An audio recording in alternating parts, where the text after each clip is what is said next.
예배 자리들을 조절해 주시고요. 노란 스티커가 붙어 있는 자리에 앉아 주시되, 부족하면 넓게들 앉아 주세요. 마스크 꼭 착용을 해 주시고, 혹 잊어버리셨으면 교회 오셔서 부탁하시면 마스크가 제공될 수 있으니까 어려워하지 마시고 부탁의 말씀을 해주시기를 바랍니다. 예배당 입장 시 발열 체크들을 꼭 해주시고요. 그 밑에 손을 놓으시면 손 소독제가 자동적으로 나오고 있어요. 많은 사용을 바라고, 예배당 출입 시 언제든지 자주 사용하시기를 바랍니다. 그리고 출입 명부서도 꼭 체크를 해주세요. 예배가 실시간으로 방송되고 있죠.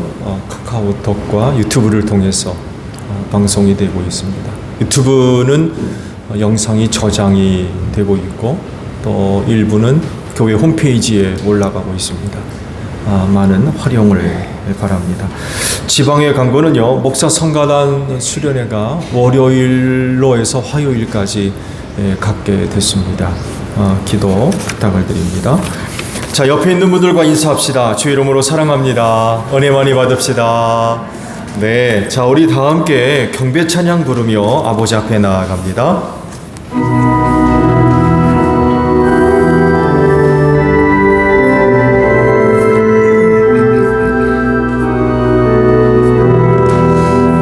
주리 하나님 하늘에 계시니 천하 만민 주 앞에 찬송하네. 이 천지 만물도 주 앞에 엎드려 거룩하시 이름을 늘 높이네.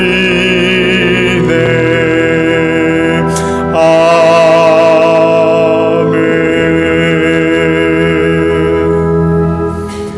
아버지께 먼저 감사를 드립니다. 이 날을 지켜 예배할 수 있도록 한 주간 은혜 베풀어 주시고, 어려운 때에 눈동자와 같이 지켜주시며 인도해 주신 은혜에 감사를 드립니다.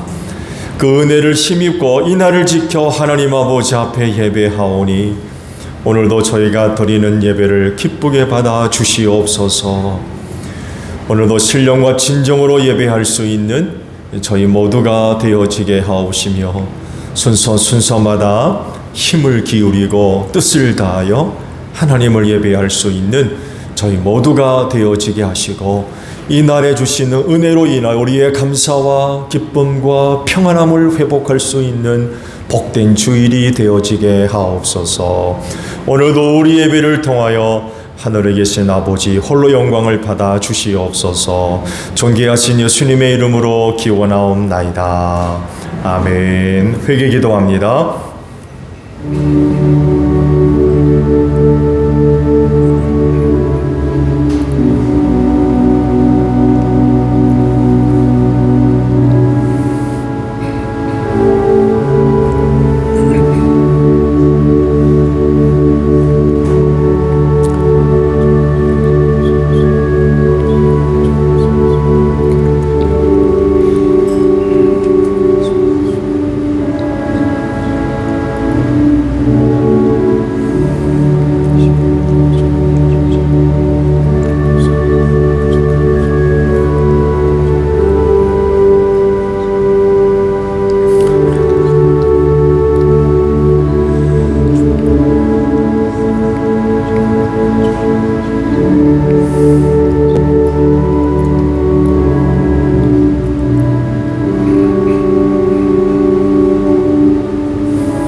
우리가 서로 변론하자. 너희 죄가 주홍 같을지라도 눈과 같이 희어질 것이요 진홍같이 붉을지라도 양털같이 되리라. 이 말씀대로 진심으로 회개한 여러분의 모든 죄를 예수 그리스도의 십자가의 은혜로 용서하셨습니다.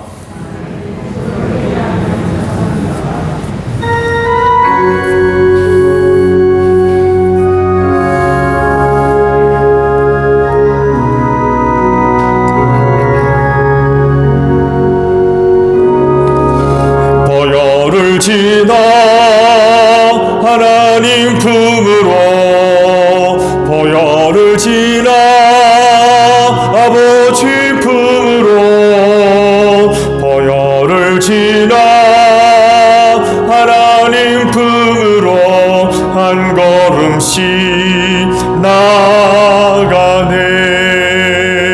존귀한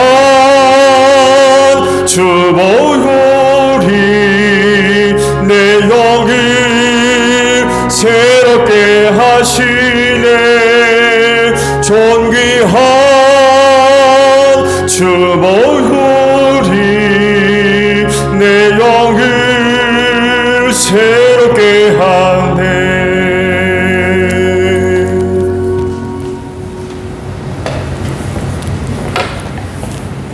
사랑의 하나님 아버지, 고맙고 감사합니다. 늘 은혜와 평강으로 함께 해주신 임마누엘 하나님 감사합니다. 오늘 이 예배 자리에 나올 수 있도록 육신의 건강과 환경을 허락하여 주신 하나님께 감사와 영광을 올려드립니다. 하나님 아버지, 이 나라와 이 민족으로 해서 먼저 기도 올립니다. 하나님, 저희가 3월 9일에 이 나라의 지도자를 뽑는 중요한 날이 있습니다. 하나님, 무엇보다도 거짓말을 하지 않는 아버지 지도자가 뽑아지길 원합니다. 정직한 사람이 뽑혀지기를 원합니다. 또한 공의로 다스릴 수 있는 올바른 가치관을 가진 지도자가 선출되길 원합니다. 또한 하나님 아버지, 공짜로 살아가는 것이 아니라 성실을 식물로 살아갈 수 있는 사람들에게 그런 길로 인도할 수 있는 올바른 지도자가 선택되길 원합니다. 그러나 무엇보다도 하나님 아버지, 하나님을 두려워하는 마음 가운데 하나님께서도 저희 인간을 창조하시고 저희들에게 자유의지를 주사 인격적으로 대하심을 잊지 않는 지도자 되게 하여 주셔서 하나님, 인간의 존엄성과 자유를 무엇보다도 소중하게 여기는 귀한 지도자가 선택되어서 이 나라와 이 민족이 마지막 때에 하나님의 나라를 위하여 귀하게 제사장의 나라로 쓰임 받을 수 있도록 하나님 자비와 긍휼을 베풀어 주시옵소서. 하나님 아버지, 또한 이 나라 이 땅에 있는 교회들을 위해서 기도합니다.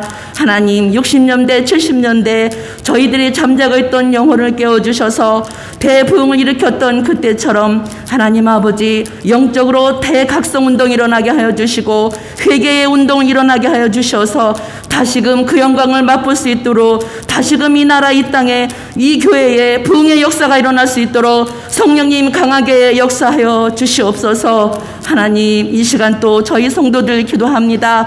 늘 불평하고 원망했지만 뒤돌아보면 자신에게 문제가 참 많았습니다. 말씀을 가까이 하지 못했고 기도에 게을리했습니다. 감사와 아버지 기쁨이 넘치는 것이 하나님께 드리는 가장 깨어있는 기도임에도 불구하고 저희는 잠자는 기도를 드리고 있음에도 하나님께 늘 의로운 자처럼 서 있는 자처럼 교만했던 저희들의 심령을 이 시간 깨워지길 원합니다. 하나님, 이 시간도 저희 목사님 하나님의 말씀을 들고 단에 서십니다. 하나님의 말씀은 영이요 생명이라 하셨습니다. 생명의 말씀이 저희들의 심령 가운데 아버지 심어지길 원합니다. 이 씨앗이 심어져서 아버지 싹으로 태어나서 열매를 맺기까지 100배, 60배, 30배의 열매를 맺어서 하나님을 알지 못하는 사람들에게 구원의 참 소망을 전해줄 수 있는, 참으로 생명수를 전달할 수 있는 저희 모든 성도가 될 수 있도록 하나님 붙잡아 주시고 또 붙잡아 주시고 아버지 긍휼히 여겨 주시옵소서. 아버지, 모든 것 감사드리며 우리 주 예수 그리스도의 이름으로 감사기도 드립니다. 아멘.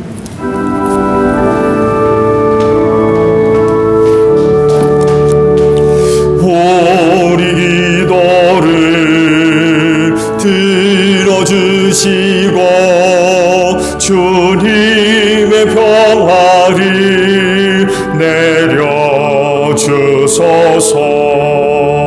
아멘.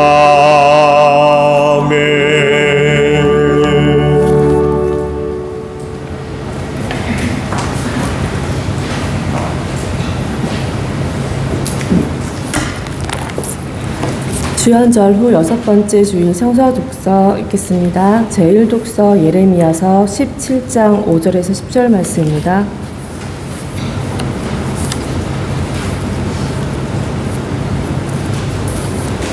나 주가 말한다. 나 주에게서 마음을 멀리하고 오히려 사람을 의지하며 사람의 힘이 되어 주려니 하고 믿는 자는 저주를 받을 것이다.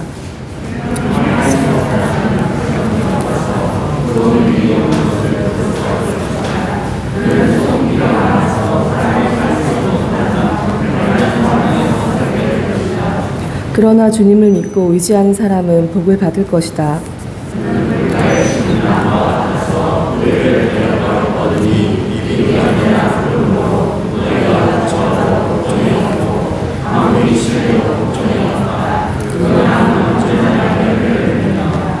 만물보다 더 거짓되고 아주 썩은 것은 사람의 마음이니 누가 그 속을 알 수 있습니까?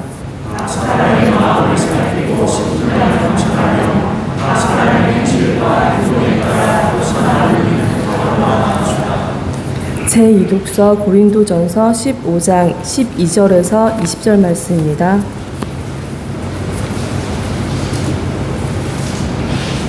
(15장 12절에서 20절) 말씀입니다.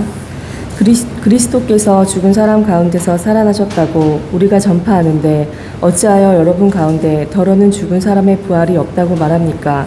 죽은 사람의 부활이 없다면 그리스도께서 살아나지 그리스도께서 살아나지 않으셨다면 우리의 선포도 헛되고 여러분의 믿음도 헛될 것입니다.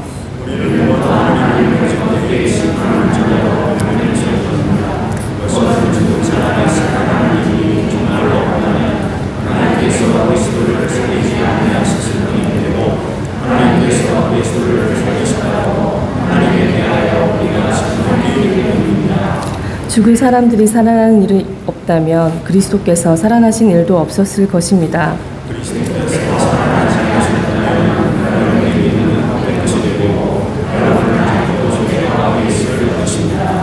그리고 그리스도 안에서 잠든 사람들도 멸망했을 것입니다.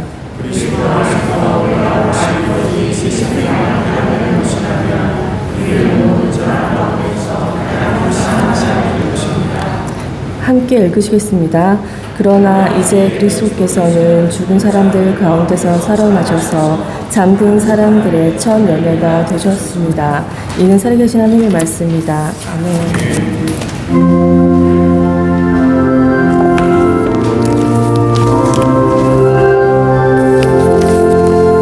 주님의 귀한 말씀은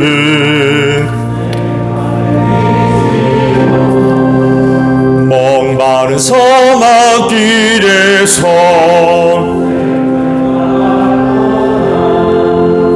굶주린 나의 영혼을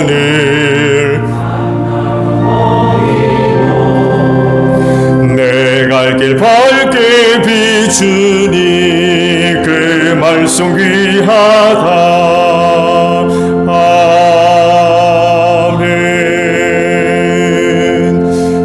오늘 주일에 주시는 말씀을 봅니다. 오늘 주일에 주시는 말씀은 누가복음 9장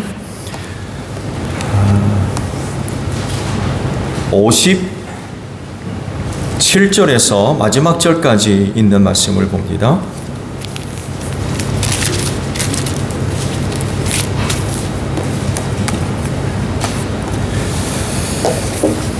누가복음 9장 57절로 마지막 절까지 있는 말씀을 보겠습니다. 찾으신 줄 알고 제가 봅니다.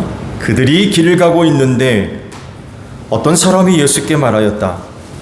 나는 선생님이 가시는 곳이면 어디든지 따라가겠습니다. 예수께서 그에게 말씀하셨다. 여우도 굴이 있고 하늘을 나는 새도 보금자리가 있으나 인자는 머리 둘 곳이 없다. 또 예수께서 다른 사람에게 나를 따라오너라 하고 말씀하셨다. 그러나 그 사람이 말하였다. 주님, 내가 먼저 가서 아버지의 장례를 치르도록 허락하여 주십시오. 그러나 예수께서는 그에게 말씀하셨다. 죽은 사람들을 장사하는 일은 죽은 사람들에게 맡겨두고 너는 가서 하나님의 나라를 전파하여라. 또 다른 사람이 말하였다. 주님, 내가 주님을 따라가겠습니다. 그러나 먼저 집안 식구들에게 작별 인사를 하게 해주십시오. 예수께서는 그에게 말씀하셨다. 누구든지 손에 쟁기를 잡고 뒤를 돌아다보는 사람은 하나님 나라에 합당하지 않다. 아멘. 오늘도 이 날을 지켜 하나님께 예배하시는 여러분 모두에게 부활의 소망이 충만하기를 축복합니다. 감사합니다. 하나님께서 사람의 몸을 입으시고 독생하신 아들로 이 세상에 나타나셨죠.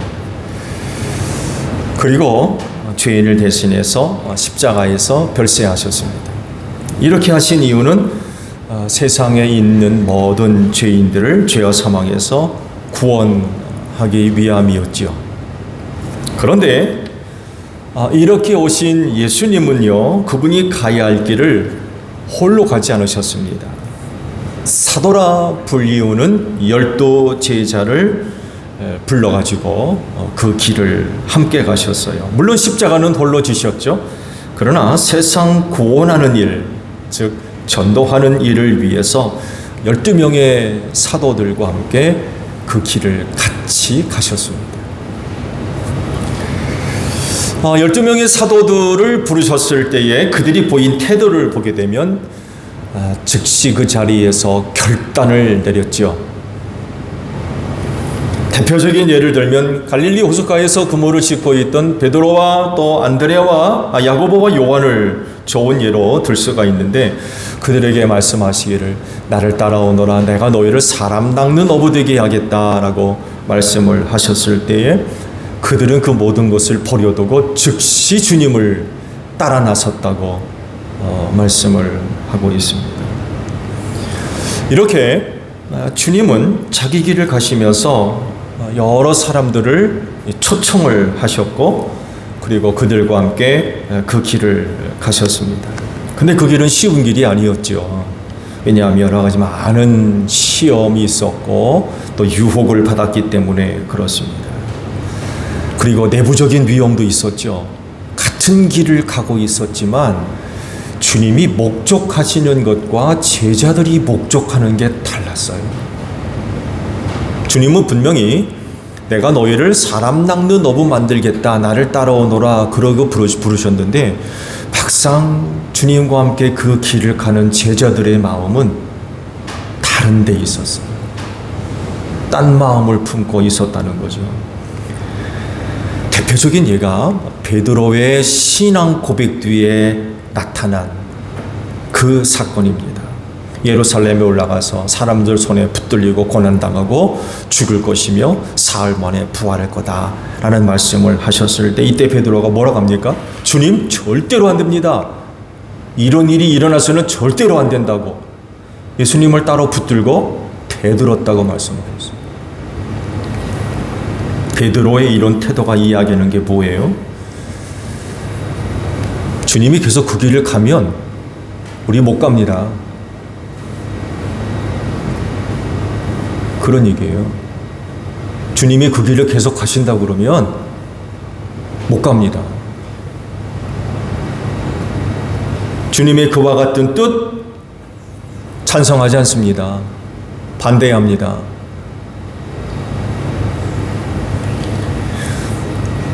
이런 제자에게, 그리고 또 제자들에게 단호하게 말씀을 하셨죠. 사탄아 물러가라. 너는 나를 넘어지게 하는 자다. 하나님의 일을 생각하지 않고 사람의 일만 생각한다. 그리고 덧붙여서 이런 말씀하셨죠. 누구든지 나를 따라오려거든 자기를 부인하고 제 십자가를 지고 나를 따라오너라. 누구든지 자기 목숨을 구하고자 하는 사람은 잃을 것이요 나 때문에 자기 목숨을 잃는 자는 얻게 될 것이다. 이런 그 말씀을 하셨죠. 이 말씀을 보게 되면 주님 가시는 길을 함께 가려면 어떤 마음의 자세가 필요한지를 발견하게 되지요. 그런데 당시 제자들은 이런 준비가 안 돼 있었어요. 말씀드린 대로 주님 따라가던 제자들은 이제 다른 것에 관심이 더 컸던 거죠. 예수를 통해서 다른 것을 얻고자 하는 그런 그 바램들이 컸어요.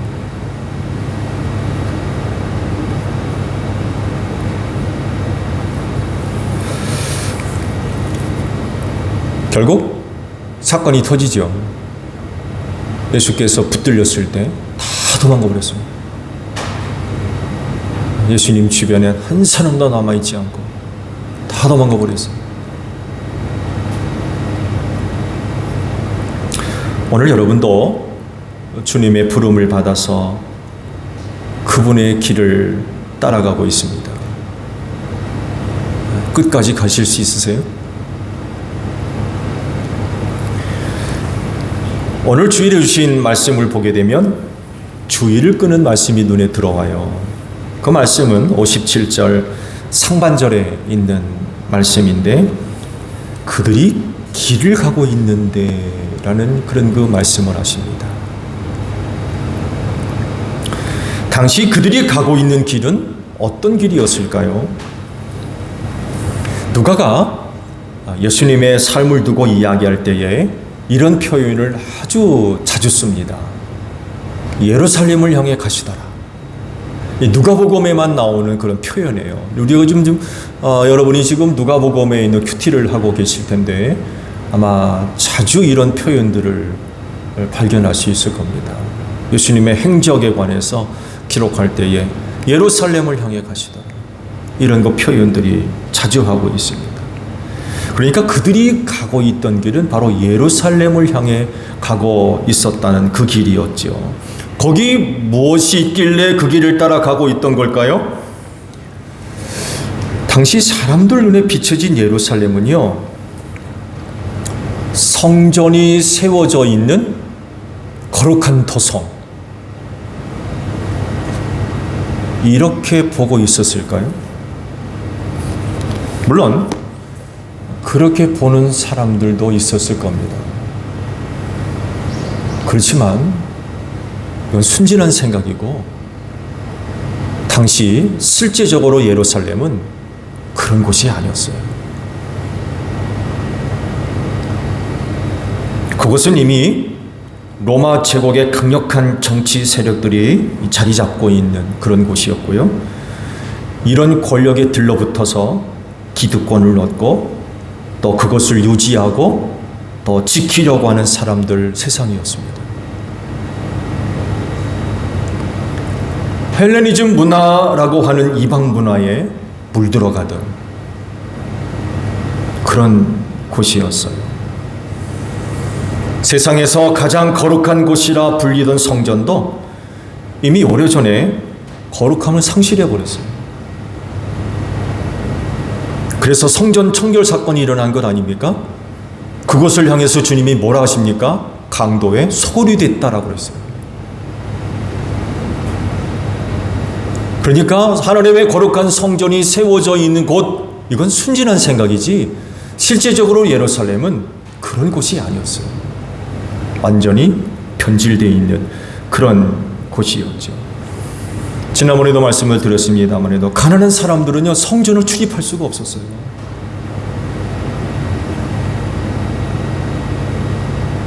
성전 세겔의 환율이 너무 높아가지고 가난한 사람들이 들어가서 제사를 못 드려요. 돈이 너무 많이 들어가는 거예요. 가장 가난한 자들이 비둘기를 잡아들였잖아요. 누군가는 계산하는데 비둘기 한 마리가 오늘날 환율로 계산하면 9만 원이 돼요. 9만 원 한 마리가. 그러니 가난한 사람들이 들어가서 어떻게 제사를 드려요?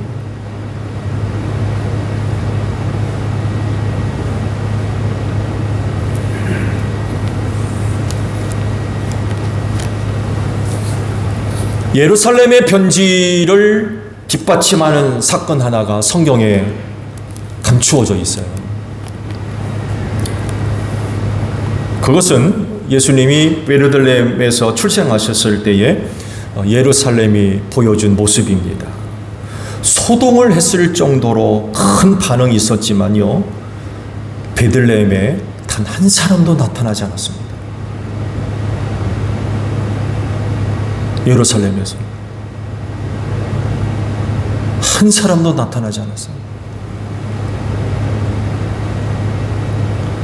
왜 그랬을까요? 베들레헴에는요, 예루살렘과 같은 힘이나 권력이나 명예나 부가 없었어요.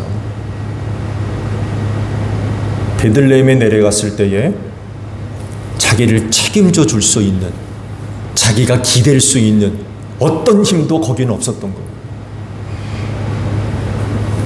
자칫 거기로 내려갔다가는 생죽음을 당해요. 왜냐하면 유대인의 왕이라 부르는 헤롯 대왕이 돈은 시퍼렇게 뜨고 예루살렘 왕궁에 앉아 있거든요. 근데 유대인의 왕으로 태어났다는 사람이 베들레헴에 있는데 거기 가겠어요? 거기 무슨 힘이 있다고?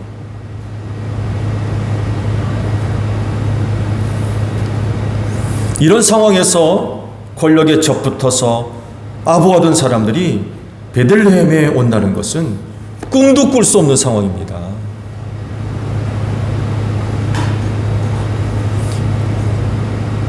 지도 거리상 예루살렘에서 베들레헴의 거리가요 8.2km 정도 돼요.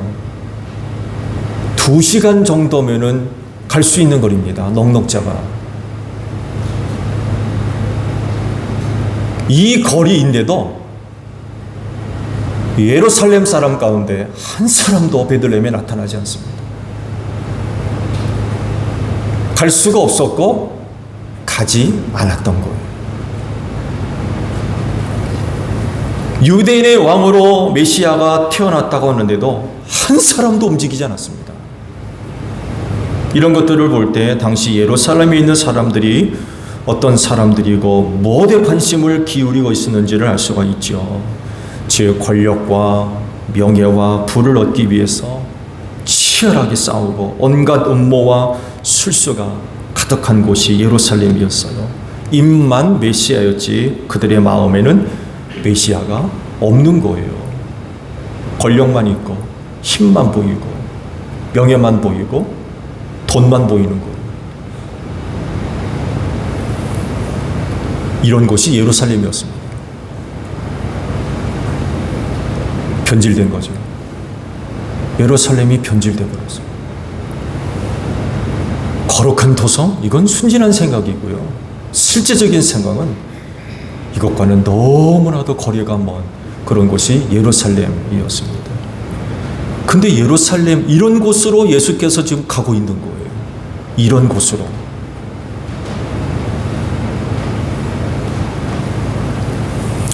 그렇다고 하면 예수님과 함께 그 길을 가던 사람들은 무슨 생각을 하고 있었을까요? 무슨 생각? 누가는 예수님이 예루살렘으로 가시려 한다는 것을 알아차리고 그의 기록에 예루살렘을 향해 가시더라 라는 말씀을 반복적으로 기록하고 있는데 다른 제자들도 예수님이 지금 어디로 가고 계시는지 알았을 겁니다.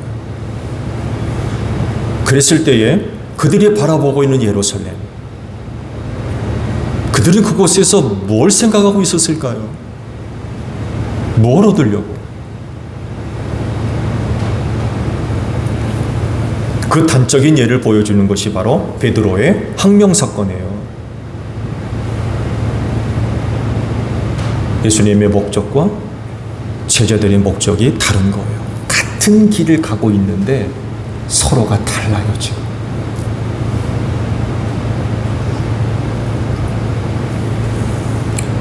예루살렘에 대한 야망을 품고 그 길을 가는 중에 세 사람이 등장을 하지요. 먼저 한 사람이 나타나서 하는 말이 나는 선생님이 가시는 곳이라고 하면은 어디든지 따라가겠습니다. 이런 얘기를 해요. 대단한 고백 아닙니까? 오라 하지도 않았는데 자원해가지고 내가 예수님이 가는 곳이라면 어디든지 따라가겠습니다 라고 하니까 이 얼마나 칭찬받을 만한 일이겠어요? 그렇지 않아요? 그래서 예수님이요 오라 가라고 하지 않으세요. 그렇죠? 오너라 말하라 그런 말 하지 않으시고 다른 말로 대답을 하셨어요. 여우도 굴이 있고 하늘을 나는 새도 보금자리가 있는데 인자는 머리 둘 곳이 없단다. 이렇게 대답을 하셨어요. 흥미로운 부분은요, 마태에 의하면 예수님에게 이런 말을 한 사람이 율법학자였다고 기록을 하고 있습니다. 그러니까 바리새인과 같은 부류입니다. 네, 바리새인과 같은 부류들.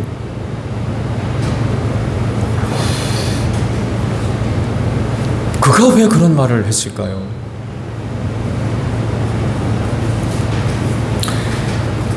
당시 바리새인들이 누구며 어떤 사람인가를 알면 그 배경을 좀 알아낼 수가 있어요. 예수님 당시 바리새인들은요, 과거와는 달리 그들이 선배들이 갖고 있었던 신앙의 신념들을 다 버린 지 오래됐어요. 지난번 새벽 시간에 바리새인에 대한 말씀을 제가 드렸죠. 기억들 나세요? 예수님 시대의 바리새인들은요, 과거 선배들과 달라요. 과거 바리새인들의 선배들은요, 자기들이 갖고 있는 신념을 위해서 기꺼이 자기 목숨을 내놨습니다. 기꺼이 죽었어요. 로마 정보의 압제, 헬레니즘의 문화 속에 그들의 몸을 내맡겼어요. 무시무시한 핍박을 받았습니다. 수천 명이 죽었어요. 그들의 선배들은 그렇게 살았어요. 근데 예수님 시대에 와서 이랬던 바리새인들이 변질돼 버렸어요.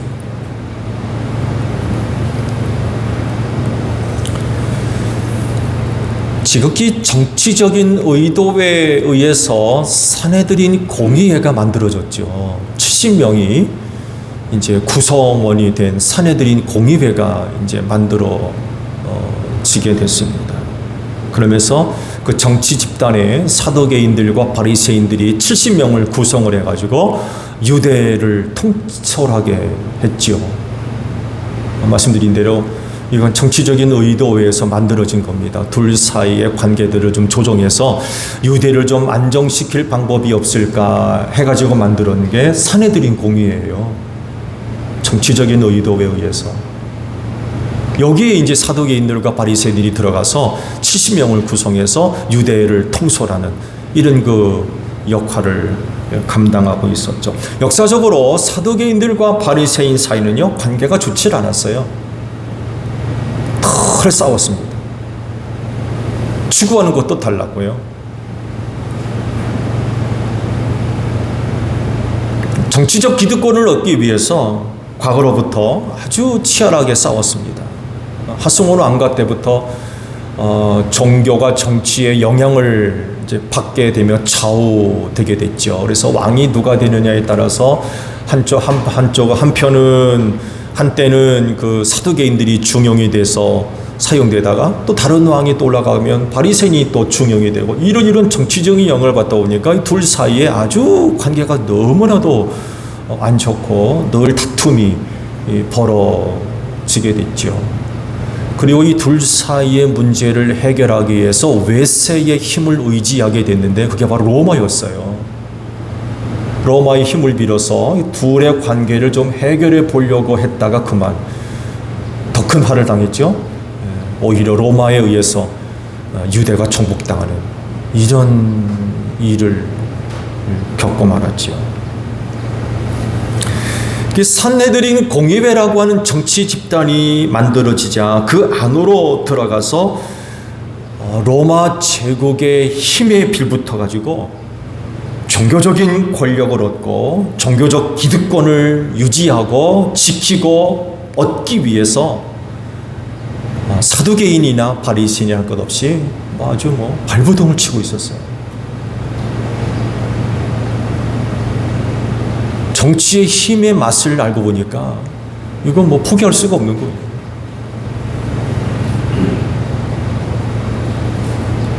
그리고 또 공의회는요, 이 두 세력에게 적절하게 권력이 분배되는 데 됐지만 여전히 둘 사이에는 갈등의 골이 깊었죠. 근데 참 아이러니한 부분 하나 있는데요. 그건 다른 것이 아니라 예수님을 두고서 이 둘 사이가 굉장히 친밀했어요. 항상 부딪혔는데 예수님의 문제를 두고서는 사두개인이나 바리새인이나 한 뜻이 됐어요. 친구가 됐어요. 그래서 예수를 죽이는 일에 앞장섭니다.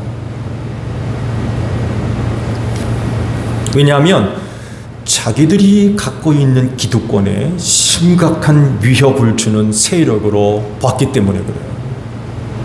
왜? 예수님을 뭐라고 불러요?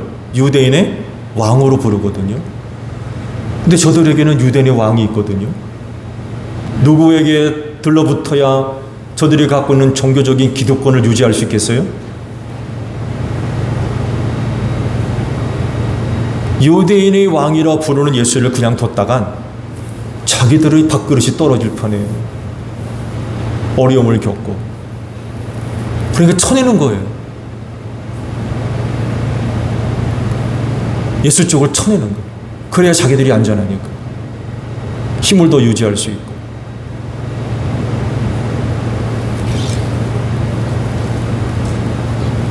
이런 배경을 생각하면 당시 율법학자가 예수님한테 와서 그런 이야기를 한 숨은 의도를 파악할 수가 있어요.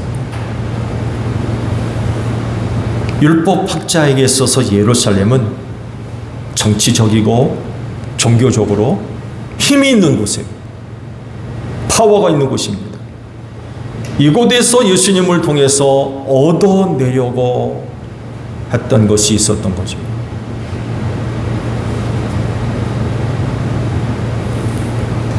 그가 뭐가 부족해서 예수님을 따라갑니까? 말씀드린 대로 율법학자입니다. 유대 종교 사회에서 존경받는 사람들이에요. 어딜 가나 상석에 앉고요, 대접받는 사람들입니다. 사는데 조금도 어려움이 없는 사람들이에요. 근데 뭐가 부족해서 예수님을 따라가요?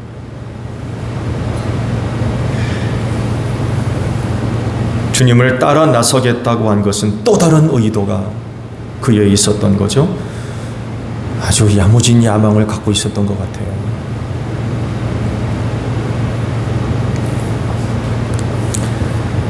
그러자 예수님이 이렇게 대답하셨다고 그러죠. 나는 머리 둘 곳이 없다고 대답을 하셨어요. 이런 말이 있죠. 동가식 서가소. 이런 재미난 말이 있죠. 이런 생활을 하신다는 거예요. 이것저것으로 떠도는 사람인데 이런 사람한테 내가 뭘 기대할 수 있느냐, 이런 대답이에요. 이렇게 생활하는데 나한테 뭘 기대하니? 이런 의미도 포함되어 있어요. 예수께서 그 의도를 모르셨겠습니까? 이렇게 대답하신 그 이면 뒤에는 이런 의미도 포함되어 있다고 봐요. 나는 너의 야망을 이루어주는 사람이 아니야.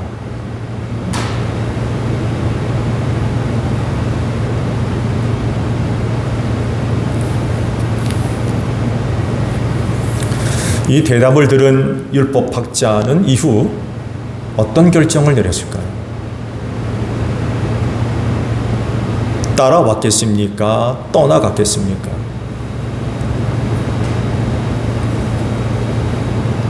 앞서 말씀을 드린 대로 여러분은 지금 예수님이 가셨던 그 길을 가고 계세요. 여러분은 어떤 생각으로 그 길을 가십니까? 또 그 길을 가면서 기대하고 있는 건 뭡니까? 오늘날에도 헛된 야망을 갖고 주의 길을 걷는 이들이 많이 나타나고 있어요. 여러분, 이런 사람들 조심하세요. 이런 사람들에게 이용당하지 말고 이런 사람들한테 속지 마세요. 같은 길에서 만났다고 해서 같은 것을 바라는 사람들이 아닙니다. 이런 사람들 조심해야 돼요. 이런 사람들이야말로 여러분들을 넘어지게 하는 사람들이에요.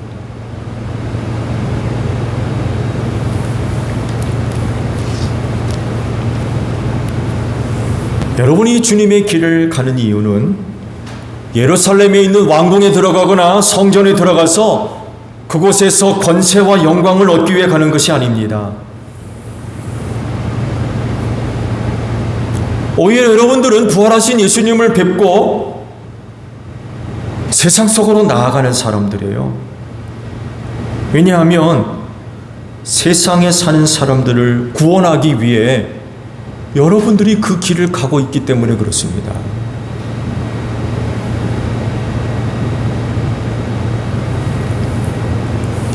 처음 사도들을 부르셨을 때에도 이 일을 위해 부르셨고 그 길을 함께 가신 건 아닙니까?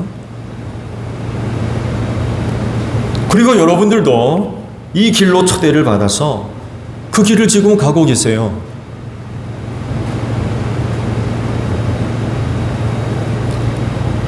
그러신데 세상 구원을 위해 주님의 길을 가는 여러분들이 되시기를 바랍니다.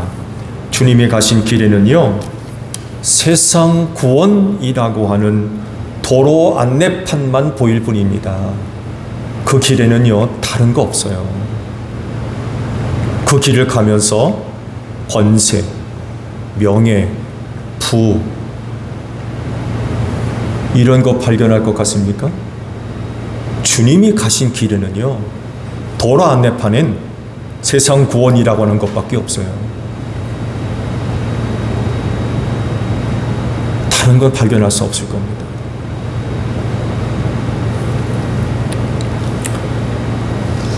그러신데 끝까지 그 길을 따라 걸어가는 여러분들 되시기를 바랍니다. 그 길에서 우리 주님 만나게 될 줄로 믿습니다. 주님과 동행하는 가운데 주님의 길을 끝까지 걷는 여러분들이 되시기를 축복합니다. 기도하겠습니다. 주님이 우리를 불러 주님 가신 길로 우리를 초대하셨습니다. 그래서 오늘 제1교회에 속한 모든 성도들이 주님의 길을 걷고 있습니다. 그 길에는 세상 구원이라고 하는 도로 안내판만 있을 뿐입니다. 헛된 야망 갖지 않게 하소서. 헛된 것 바라보고 헛된 것 얻으려고 그 길을 가는 일 없게 하소서. 오직 주께서 가신 그 길은 세상 구원 길입니다. 우리도 그 길을 가게 하옵소서. 많은 어려움이 있고 유혹이 있을지라도 주님과 함께 그 길을 끝까지 걸어갈 수 있는 제1교회의 모든 성도들이 되어지게 하옵소서. 그래서 그 길에서 만나는 모든 사람들에게 복음 전하게 하시고 그로 인하여 올해도 가정들 복음화되게 하시고 우리의 이웃들 예수 믿고 구원받는 복된 역사가 일어날 수 있도록 한 해를 인도하여 주시옵소서. 감사드리며 예수님의 이름으로 기도하옵나이다. 아멘.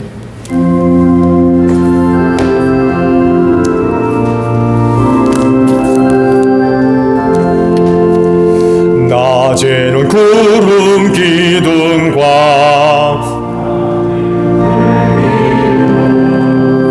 주 백성 앞에 나타나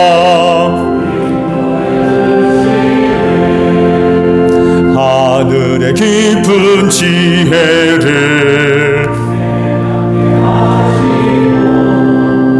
주 말씀 밝히 알도록 늘 도와주소서.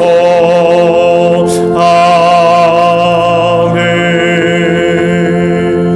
주신 말씀 우리 생각하면서 화답 찬양 하나님께 드립니다.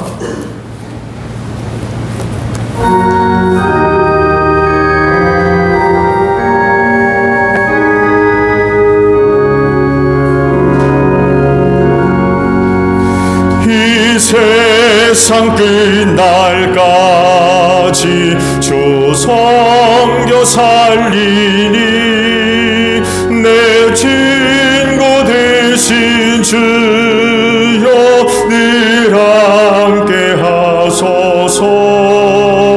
주 나와 함께 하며 전쟁도 가보고 주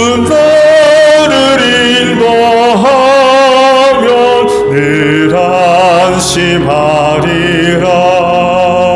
나 주를 따를 때에 주 약속하신 것 그 영광 중에 모두 이루어 주소서. 나 주의 뒤를 따라 섬기며 살리니 그 크신 은혜 속에 날 인도하소서.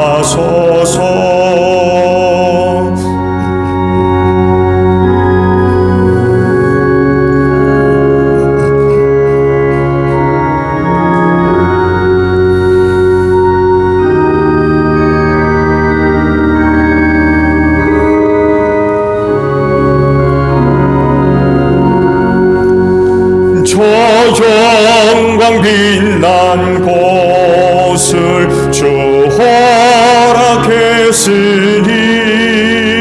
그 허락하신 것을 늘 사모합니다. 끝까지 쉬지 않고 주 따라가리니 주 넓은 사랑으로 늘 인도하소서.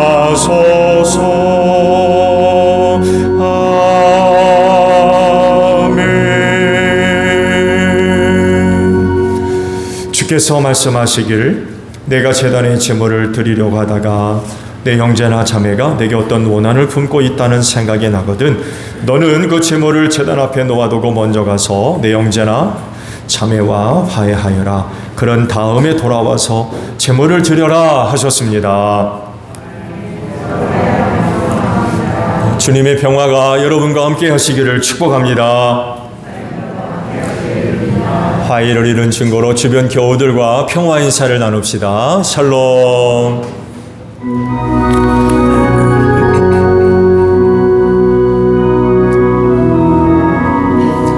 하나님 어린 양 세상의 죄를 없애시는 주여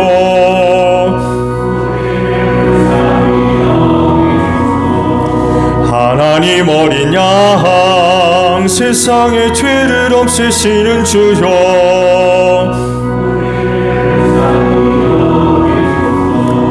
하나님 어린 양 세상의 죄를 없애시는 주여 우리에게 평화를 주소서.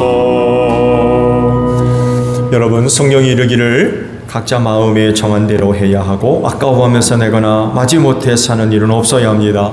하나님께서는 기쁜 마음으로 내는 사람을 사랑하십니다 라고 하셨습니다.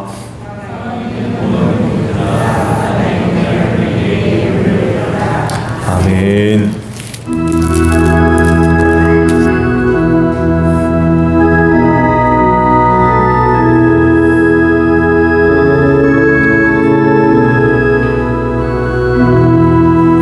예수 따라가며 복음 순종하며 우리 행할 길 환하겠네. 주를 의지하며 순종하는 자리 주가 늘 함께 하시리라. 의지하고 순종하는 길은 예수 안에 즐겁고 복된 길이로다. 해를 당하거나 우리 고생할 때 주가 위로해 주시겠네. 주를 의지하며 순종하는 자리 주가 안위해 주시리라. 의지하고 순종하는 길은 예수 안에 즐겁고 복된 길이로다. 남의 짐을 지고 슬픔 위로하며 주가 상급을 주시겠네. 주를 의지하며 순종하는 자리 항상 복내어 주시리라.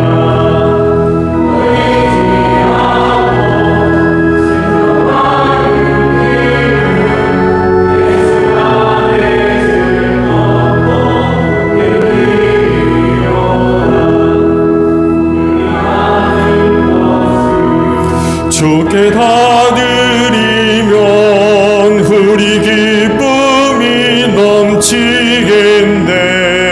주를 의지하며 순종하는 자리 은혜 풍성케 하시리라.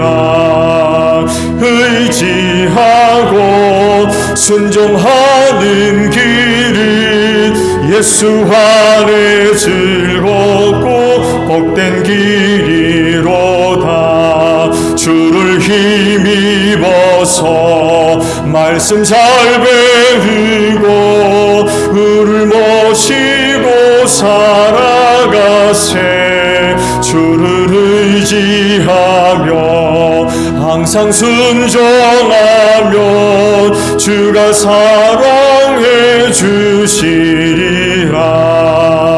의지하고 순종하는 길은 예수 안에 즐겁고 복된 길이로다.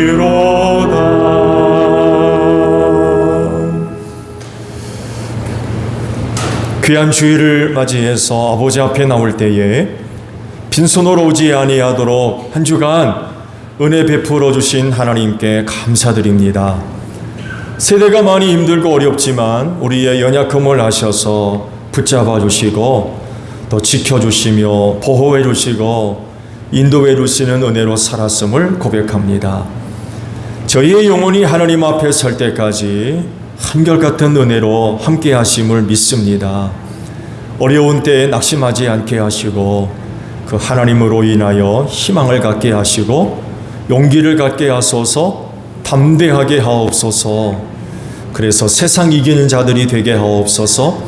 어떤 일로도 시험당하는 일 없게 하시고 믿음의 반석 위에 든든히 서게 하소서.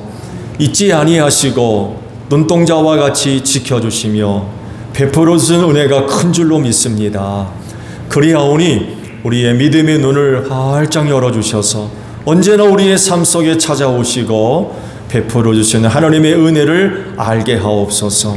그래서 범사에 늘 감사하게 하시고 그 하나님께 늘 영광 돌리는 복된 심령들 되어지게 하옵소서. 이 믿음들을 꼭 기억해 두시고 복을 내려주실 줄로 믿습니다. 아버지께로부터 받은 바 은혜가 생명이 될 줄로 믿습니다. 능력이 될 줄로 믿습니다. 힘이 될 줄로 믿습니다. 은혜를 힘입고 제1교회에 속한 모든 성도들이 머무는 곳에 빛이 나게 하시고 예수 향기 날릴 수 있는 복된 심령들 되어지게 하옵소서. 피땀 어린 예물 드렸습니다. 하나님의 영광과 뜻을 이루는 데 소중하게 사용될 수 있도록 성령께서 귀한 길로 인도하여 주시옵소서. 감사하며 예수님의 이름으로 기도하옵나이다. 아멘. 우리 다 함께 파송 찬송합니다.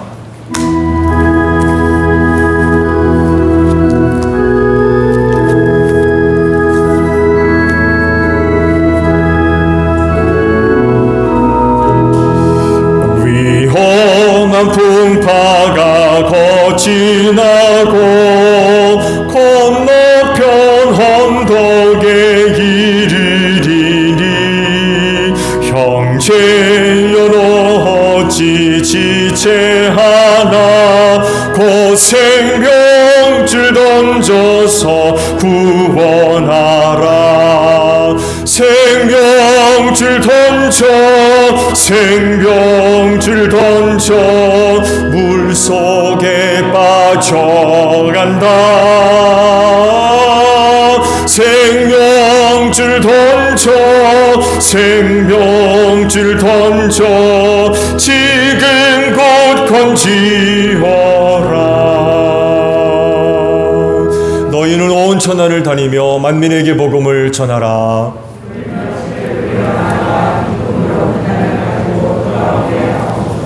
아멘.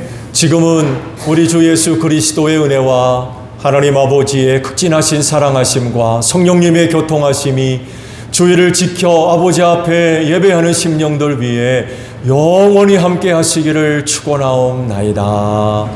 아멘.